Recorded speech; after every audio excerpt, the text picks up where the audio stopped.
Le 24 octobre 2024, à l'Alliance française de Bangui, la journée du droit a rassemblé juristes, étudiants et citoyens autour d'une thématique centrale, droits de l'homme, violations, sanctions et réparations. Organisée par l'Association des magistrats internationaux francophones et la Cour pénale spéciale, avec le soutien de l'ambassade de France et de l'Alliance française, cet événement a mis en lumière les défis et les espoirs liés à la Cour pénale spéciale. Parmi les intervenants de marque, Denis Salas, magistrat et formateur à l'École nationale de la magistrature, a partagé son expertise sur l'histoire de la justice et le rôle crucial de la CPS dans la lutte contre l'impunité. Auteur de plusieurs ouvrages, dont Le courage de juger, Denis Salas est reconnu pour sa réflexion sur l'acte de juger et son engagement en faveur d'une justice équitable. Dans cet entretien, il revient sur les origines de la CPS, ses missions, ses premiers résultats et les défis qu'elle doit relever pour répondre aux attentes des victimes et contribuer à la réconciliation nationale. Je m'appelle Denis Salas, je suis magistrat français.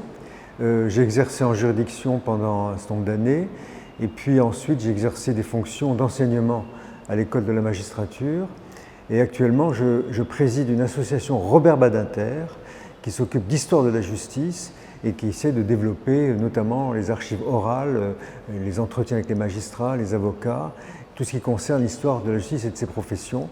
Et j'anime à l'école de la magistrature des enseignements et des formations en formation initiale et en formation continue.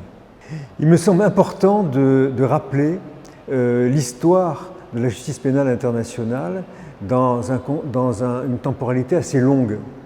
Pendant très très longtemps, les guerres entre États étaient soldées par des traités de paix, par des armistices ou par des amnisties. C'est-à-dire on oubliait le passé criminel, le passé guerrier, et on reconstruisait la vie entre États sans tenir compte des populations civiles du tout. Et Nuremberg a apporté une donne supplémentaire, une évolution supplémentaire, en décrétant que les États, les dirigeants des États, devaient rendre des comptes à la justice pour les crimes qui ont été commis. Et c'est la première fois dans l'histoire de l'humanité où cet impératif de justice a été imposé par le tribunal de Nuremberg. C'est vraiment un moment fondateur. Mais ce qu'oubliait le tribunal de Nuremberg, c'est les populations civiles, les victimes civiles en particulier. Et très progressivement, les civils, les populations civiles sont entrées dans le champ de la justice et ont pu témoigner des exactions dont elles avaient été victimes et demander reconnaissance et réparation. Procès Eichmann en 1961 à Jérusalem, et puis progressivement les tribunaux mixtes comme la Cour pénale spéciale de Bangui. Alors l'intérêt d'une Cour pénale spéciale comme celle de Bangui, c'est l'hybridité, c'est-à-dire de mélanger des juges ou des professionnels, greffiers, fonctionnaires, avocats du pays concerné, de la Centrafrique, et également des juges, des professionnels d'une culture autre, occidentale, mais aussi plus large. Notamment des professionnels qui sont plutôt spécialisés dans la procédure de civil law, c'est-à-dire le droit continental, où il y a un juge d'instruction, où il y a une procédure écrite et où il y a effectivement une procédure sur dossier préparatoire à l'audience, ce qui n'est pas le cas dans les pays de tradition anglo-saxonne. Donc cette unité culturelle entre des juges de ce système-là et des juges centrafricains qui partagent le même système de procédure et de conception de l'application du droit, crée une synergie très forte pour cette Cour qui lui donne une dynamique propre et une efficacité, je crois, assez considérable. J'ai été frappé récemment par la décision de la Chambre d'appel de la Cour d'appel de Bangui parce qu'elle apporte vraiment une réponse ample aux crimes commis, aux exactions commises entre les groupes armés. Il y a à la fois une réponse sur les crimes commis et les peines applicables à l'issue d'une procédure contradictoire où la défense confirme la nécessité de respecter l'état de droit et les droits de la défense et la présomption d'innocence et le rôle de l'avocat pour les criminels qui sont simplement accusés et non pas encore condamnés, d'une part, et d'autre part, une véritable réparation qui a été octroyée aux victimes civiles qui sont très souvent nombreuses. Et la particularité de cette décision, c'est qu'elle s'est nouée dans un dialogue avec la population civile victime des exactions de ce conflit armé. La Cour a voulu, en quelque sorte, être réaliste, être adéquate, être aussi symbolique dans la conception même de la réparation qui était attendue des victimes. Donc vous avez ce paradoxe d'une cour pénale qui ne se borne pas à punir, qui aussi veut réparer dans un processus large de justice transitionnelle qui vient effectivement offrir une réponse ample à l'ampleur des crimes et des désordres qui ont été commis. Et là, je trouve intéressant dans la dynamique qu'a mis en place la Cour d'appel la Cour pénale spéciale de Bangui, de concevoir une réparation dans cet esprit de réponse à une population. Il ne s'agit pas de distribuer des indemnités à partir d'une évaluation d'un préjudice physique ou psychique qui a été subi. Il s'agit de questionner les parties civiles pour leur demander si ils avaient une préférence sur telle ou telle proposition de réparation, en particulier des monuments commémoratifs dédiés aux morts liés à ces crimes.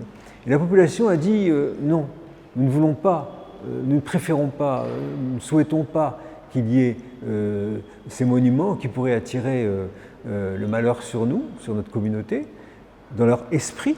Hein. Donc il a fallu respecter cette attente qui n'était pas forcément celle du tribunal, et ensuite imaginer avec eux une réparation, alors financière certes, mais modeste, prise sur le budget du tribunal, qui, même dans sa limite, était une réponse efficace, rapide, quelques mois après, aux attentes réparatrices de ces personnes. Et je trouve que là, il faut absolument, si je peux apporter une suggestion, absolument encadrer par une réflexion ce type de réparation. Nous ne pouvons pas réparer le mal irréparable. Quand vous perdez un proche, un enfant, un conjoint, un parent, l'argent ne réparera rien de tout cela. Il faut le dire publiquement, expliciter cette limite de la réparation pour qu'il n'y ait pas d'attente inconsidérée à l'égard de ce que le tribunal pourrait octroyer avec l'idée d'une réparation intégrale qui pourra faire que tout redeviendra comme avant.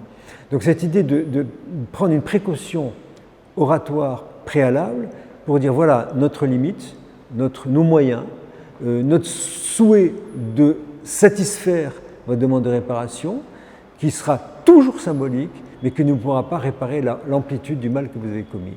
Et si cette réserve-là, cet encadrement-là est fait, je pense que la population, les victimes, les parties civiles peuvent comprendre le sens du message que le tribunal a à leur adresser. Nous lançons un appel pour que les Centrafricains prennent conscience et qu'ils arrêtent avec les groupes armés qui ne peuvent pas permettre que l'éducation se développe, que les services de santé soient fournis, que les services publics soient assurés.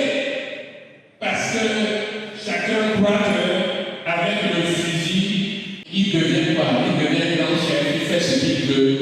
On se demande mais comment dans un pays puisse exister des groupes armés? Où est l'intérêt du peuple? Où est l'intérêt général? Il y a une diffusion radio immédiate et parfois même télévisée. En Espagne, dans d'autres pays, c'est comme ça. Et ici, il y a ça, et j'ai eu confirmation en interrogeant des parties civiles, des victimes, que ça a été décisif dans la capacité de s'approprier le procès par la population en général, pas seulement les parties civiles. Et notre problème à nous, en France, c'est que notre radio était réservée aux parties civiles. Et les salles de retransmission étaient réservées aux parties civiles. aux victimes, aux familles, mais la population en général n'a rien su de ce procès, si ce n'est par la presse, par les comptes rendus de presse ou les blogs, ou les live tweets, comme on dit aujourd'hui.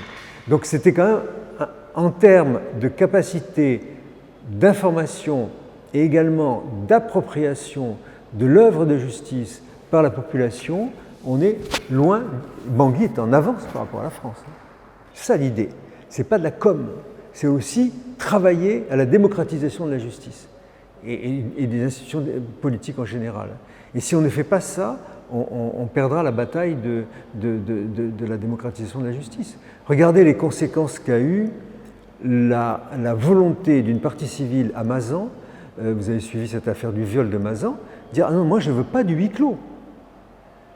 Je veux que tout le monde soit témoin de ce qui m'est arrivé et du message que je veux lancer. » Donc elle a enlevé le huis clos et malgré ce qu'elle a vécu et ce qu'on voit de ce qu'elle a vécu sur les écrans, elle s'est complètement approprié cette image, non pas pour elle, elle n'en a rien à faire, mais pour que le public entre en communication avec son travail.